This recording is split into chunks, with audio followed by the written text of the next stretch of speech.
sob o título Grãos de Areia e o Tempo. Em virtude do momento que a gente vivencia, né, que a gente está próximo aí a finalizar esse ciclo, que é o ano de 2024, então estamos na porta aí do ano 2025, e hoje, como tudo passa tão rápido, né, parece que o tempo cronológico, ele anda mais depressa nos dias atuais.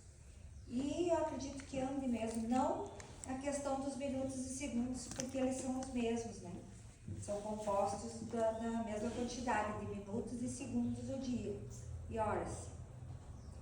Mas em virtude do tempo que a gente perde ou não, realizando tudo aquilo que a gente realiza durante os dias que se sucedem.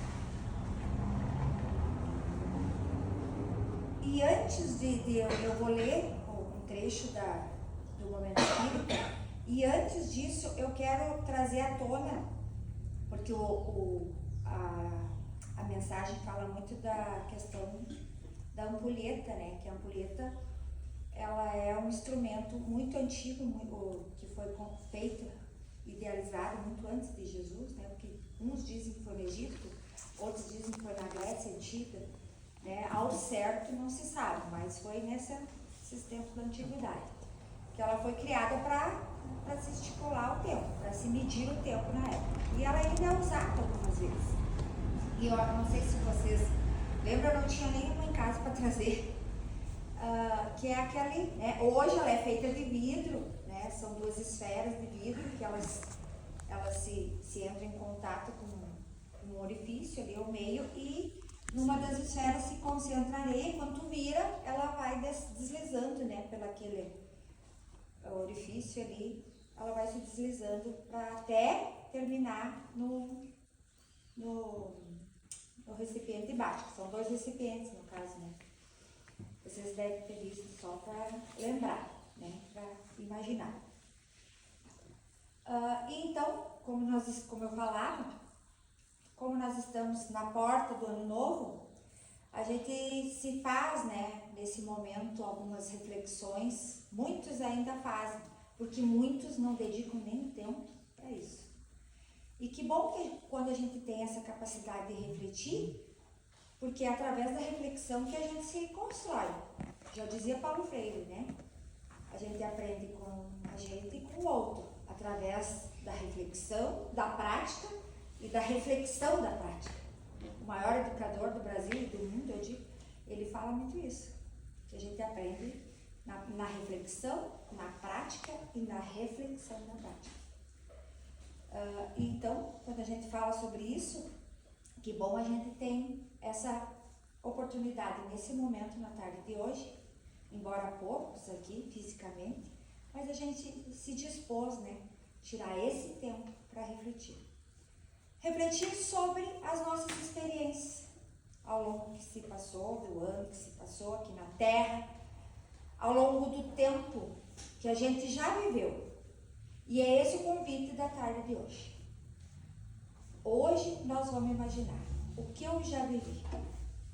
E eu convido vocês nesse momento, porque o Espiritismo também é reflexão, porque ele é filosofia. Refletirmos sobre o tempo que a gente viveu até hoje. O que eu fiz, o que eu deixei de fazer, o que eu construí de bom e o que eu deixei a desejar, mas que ainda bem que eu tenho tempo para resolver tudo isso, para realinhar aquilo que está desalinho. Eu tenho uma nova oportunidade para fazer diferente.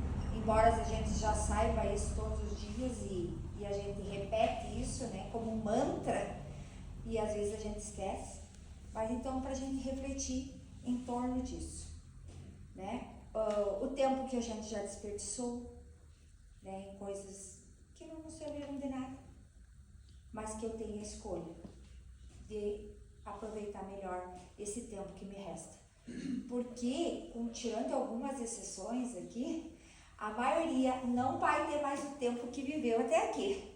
Eu digo isso por mim, né? Tenho 49 anos. Eu acredito que eu não vou ter mais 49 anos, né? Que bom se eu tivesse, eu acredito que não. Mas eu vou ter menos tempo do que eu já vivi. E é essa a reflexão que a gente tem que fazer. Como que eu vou aproveitar esse tempo que me resta? O que eu vou fazer? Quais são as minhas escolhas? O que eu escolho viver? A gente sabe que tem escolhas que é, né, por exemplo, o trabalho, mas o trabalho também é uma coisa importante. Mas a gente pode trabalhar, porque a gente precisa do trabalho, e ele está lá nas leis dele, né, lá no Evangelho, que existe a lei do trabalho. Ele dignifica o homem, ele torna a pessoa melhor, né? Isso se a gente souber fazer o trabalho bem feito também. E em tudo que a gente vive. Então, nós temos que saber utilizar esse tempo em tudo que nos é importante para nos aperfeiçoarmos. E vamos refletir, então, acerca disso. No mundo espiritual, a ampulheta, ela representa a passagem inexorável do tempo. Não tem como segurar o tempo. Eu acho que isso, por mais tecnologia e ciência que avance, não tem como a gente congelar o tempo. É só na ficção mesmo, na ficção científica aí de algumas equipes aí, né, cinematográficas. E como a gente não tem como segurar o tempo, nós sabemos da transitoriedade da vida humana. Hoje estamos aqui, amanhã não temos nem ideia do para onde, né? Tomara que a gente esteja aqui, junto daqueles que a gente ama, mas a gente não pode afirmar isso. E ninguém de nós pode afirmar isso. E é sobre isso que a gente tem que refletir. E então, no Momento Espírita, o texto que foi em 2013, fala assim: você já brincou com uma ampulheta? Aquele instrumento quase lúdico de medir o tempo. Dificilmente conseguimos ficar indiferentes quando nos deparamos com uma. A gente já logo quer manusear.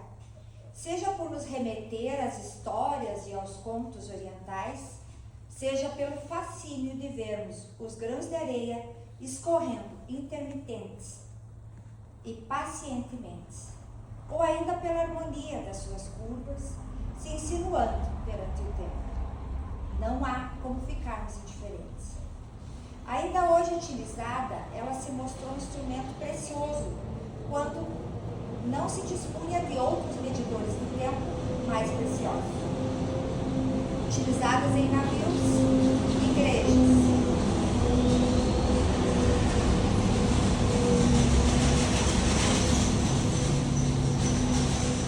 E quando surgiu o telefone em alguns locais, servia para contar o tempo de uma chamada telefônica.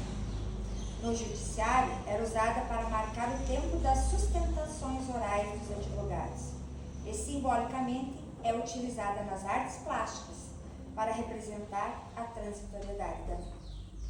Ela tem um princípio simples e básico. A quantidade de areia que escorre constantemente marca um ciclo de tempo. Quanto maior a quantidade, maior o ciclo que conseguimos marcar. Quanto maior o estrangulamento para a passagem da areia, mais tempo ela levará para escoar, né? Quanto maior for por onde passa a areia. Nessa observação de grãos de areia escorrendo do recipiente superior para o inferior, podemos nos questionar: o que temos feito do tempo que ainda dispomos? Um grão de areia parece insignificante, mas cada um deles contribui para a contagem do tempo na ampulheta. Assim é o tempo da nossa vida, nossos segundos, nossos minutos, nossas horas, nossos dias. Se somarmos as horas, dias e anos, teremos a construção de toda uma vida, conquistas, sonhos e aprendizados. Mas será sempre o somatório dos minutos dos nossos dias que construirão nosso sonho ou nossa desdita. O tempo tem algo mágico nele mesmo. Quando se faz futuro, parece demorar tanto para passar, mas basta chegar até nós e se transforma em passado, para ganhar uma velocidade incrível. Lembramos de como os anos escolares eram demorados para terminar.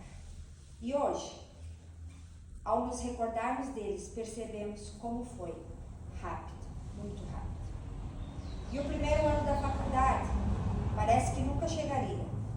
E hoje, já vemos os nossos sobrinhos, os nossos filhos se formando. Dessa forma, percebemos que assim como cada grão da ampulheta cumpre o seu papel, cada minuto da nossa vida deve ter, sim, utilidade. Cada minuto soma-se aos demais para o objetivo maior da vida, de progresso e de aprendizado intelectual e moral. É para isso que estamos aqui. É para isso que voltamos à Terra. Por isso, sempre será útil fazermos breves balanços, assim como estamos fazendo agora, de tempos em tempos, para sabermos como estamos utilizando o nosso tempo. E agora eu paro um pouquinho da mensagem para a gente refletir. Que nos dias atuais, e eu falo isso, quando eu falo isso, eu falo falando de minha pessoa. Como a gente perde tempo. A gente reclama todo dia que não tem tempo. E como a gente perde tempo com futilidades e com bobagem. A gente não tem tempo de ir na casa com uma pessoa, às vezes, muito querida, muito próxima. Mas a gente tem tempo de passar horas, minutos, muito tempo nas redes sociais. E eu digo, escovitando a vida alheia muitas vezes. E eu já presenciei pessoas que ficam extremamente depressivas quando veem a vida que os outros levam. Vida essa que eu nem sei se muitas vezes é real. Porque o ambiente virtual, a gente não sabe. Parece ser real. E é o que as pessoas vivem hoje. Elas querem viver de imagem. Imagem de momentos felizes, de almoços bonitos, né? Mesas arrumadas, de passeios, de viagens, que seria o sonho de qualquer um que está aqui hoje. Mas nem sempre essas experiências nos mostram aprendizado. E eu não estou aqui no intuito de criticar quem não faz isso. Mas eu estou dizendo que nós temos que aprender a utilizar esse tempo. Que bom quando a gente faz uma viagem, que aproveita a companhia daqueles que estão ali. De olhar as belezas do lugar. Claro que muitas vezes a gente quer mostrar, né, para os outros.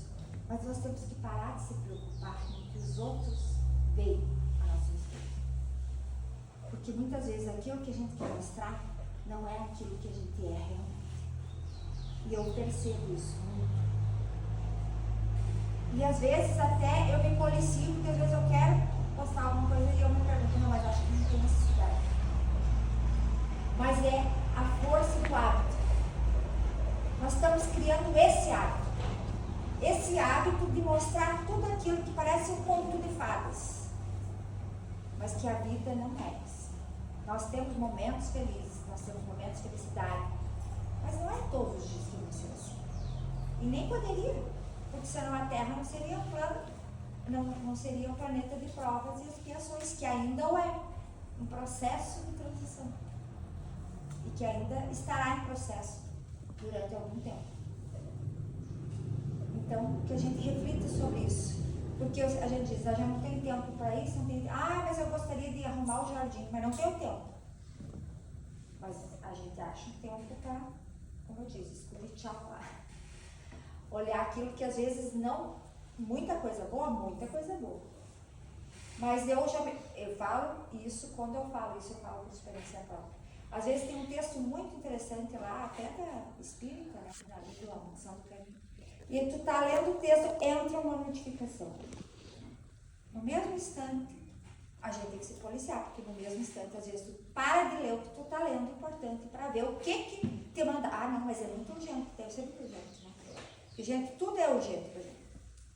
E é esse imediatismo da modernidade que está adoecendo as pessoas. Porque a gente quer as coisas para ontem. E é esses nossos, falando por mim mesmo, os transtornos de ansiedade, as depressões, né? As preocupações que a gente vai colocando nas nossas bagagens, né?